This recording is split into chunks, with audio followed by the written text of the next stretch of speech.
Hey, it's Jordan with Status Coup. President Biden and the brainiacs around him are apparently taking their time, meaning forever, to cancel any student loan debt because they are afraid that canceling student loan debt will make inflation worse. Biden's White House fears canceling student loan debt will drive inflation even higher and that restarting loan payments might help avoid that. Every element of broad student loan relief is fodder for debate. Not really. From how much to forgive to who should receive forgiveness. And right now, the impact of debt cancellation could have on the economy is adding another layer to the mix. On the campaign trail, President Biden pledged to voters with federal student loan debt that they would see a $10,000 reduction of their balances. But it's been over 2 years and millions of borrowers are still waiting for that relief. Most recent reports have suggested the president is considering $10,000 forgiveness for borrowers making under $150,000 a year. Forgiving $10,000 per borrower would wipe out $321 billion in federal student loans, according to researchers at the Federal Reserve Bank of New York. But with the U.S. facing a 40-year high inflation, the potential burst of new spending power from consumers who'd instantly see their net worth jump by thousands of dollars could send the cost of common goods and services even higher. Prices soared 8.6% in the year through May, powered by an abundance of consumer demand and woefully insufficient supply. The Biden administration is working on a fairly tight schedule. The freeze on student loan payment is set to expire after August 31st, and many lawmakers and advocates worry payments will resume before any broad relief is fully implemented. Jared Bernstein, member of the White House Council of Economic Advisors, previously told the New York Times that the key economic fact here is that if debt payment restart and debt relief were to occur at roughly the same time, the net inflationary effect should be neutral. Those against forgiveness are also pushing for a reversal of the payment freeze, arguing that ending the pandemic era policy could demand further as Americans shift their budgets back towards making those payments. Oh, God, the idiocy. The idiocy. Still, as Insider reported, some experts think broad relief is something the government can afford to implement. Marshall Steinbaum, an economics professor at the University of Utah, previously said the economy has been more than fine without student debt payments. And some members of the Biden administration see a clear benefit from moving forward with forgiveness efforts. Treasury Secretary Janet Yellen said such a move could be good for the economy. Well, First of all, the person quoted makes the point. The loans have been paused for 3 years during COVID. So you would have already seen a massive inflationary spike if canceling them, meaning they're not repaid, happened permanently. They already have been temporarily canceled for 3 years. Student loan pause did not cause inflation. We could argue about what caused inflation. I think it's very clear most of this is massive price gouging, which Biden and the Democrats aren't going to do a goddamn thing about. But it's not student loan debt. So if it was going to cause this massive inflationary spike, you would have already seen it now. The students that have not had to pay back their loans, not just students, older people that still have loans, have had extra money to spend, but that's not what's driving up the economy.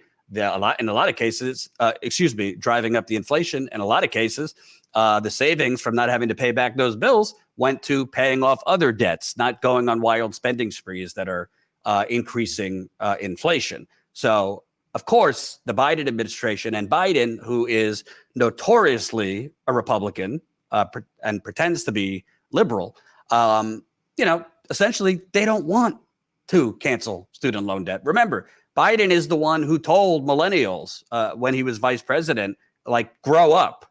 I do not feel sorry for you at all. And that this is basically the most entitled generation in modern history. So this is what he thinks of millennials. This is what he thinks of people with student loan debt.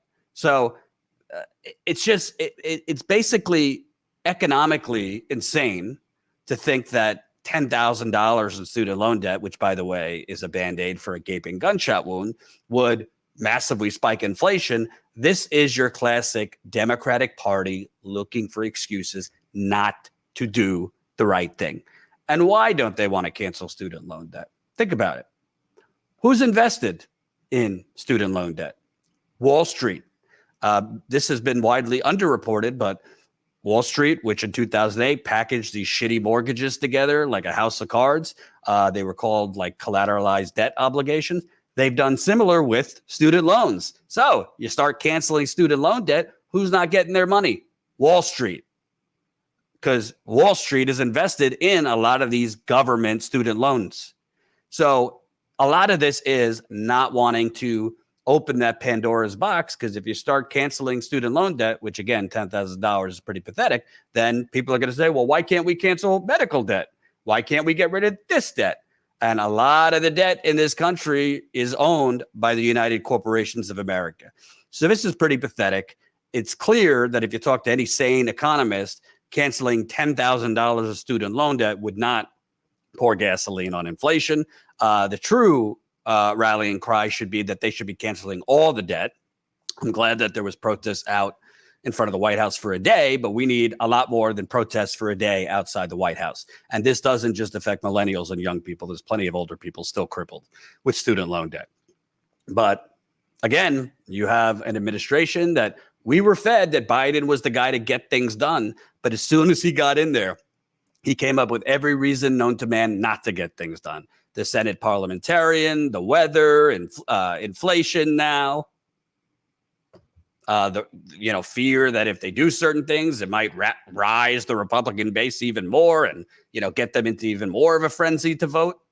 This is the same neoliberal nonsense and corruption, by the way, because corruption is a big part of it, that essentially allows us to only get bipartisan crumbs. So I don't know. August 31st is the deadline for that to unfreeze those student loans. I would actually be surprised if he doesn't do something. I think he will do some means-tested version of $10,000, and that's going to be fed by the media as some historic thing.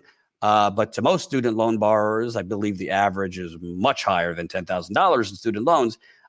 It's, again, going to be crumb cake and not exactly inspire them to get out there for Biden, which, by the way, if you're looking at the numbers, Biden is just being devastated by young people fleeing him.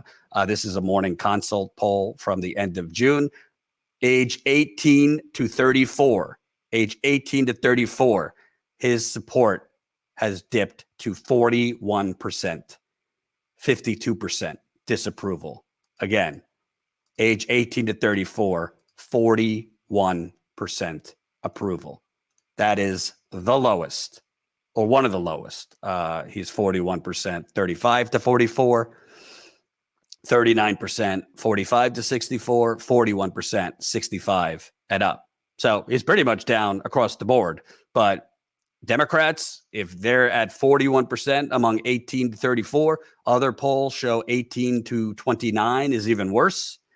Yeah, it's not going to be a good November for the Democratic Party.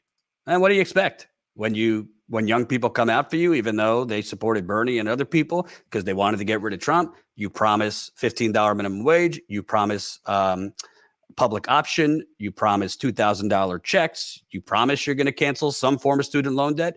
You don't do any of those things. You're sending billions and billions and billions and billions of dollars to Ukraine while young people are being crippled by education costs, healthcare costs, rising rent prices, not just young people, all people.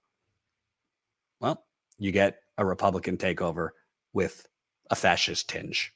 Thanks for watching, and make sure to tune in to Status Coup's daily live stream Monday through Thursday at 5 o'clock Eastern Time and Fridays at 4 o'clock Eastern Time.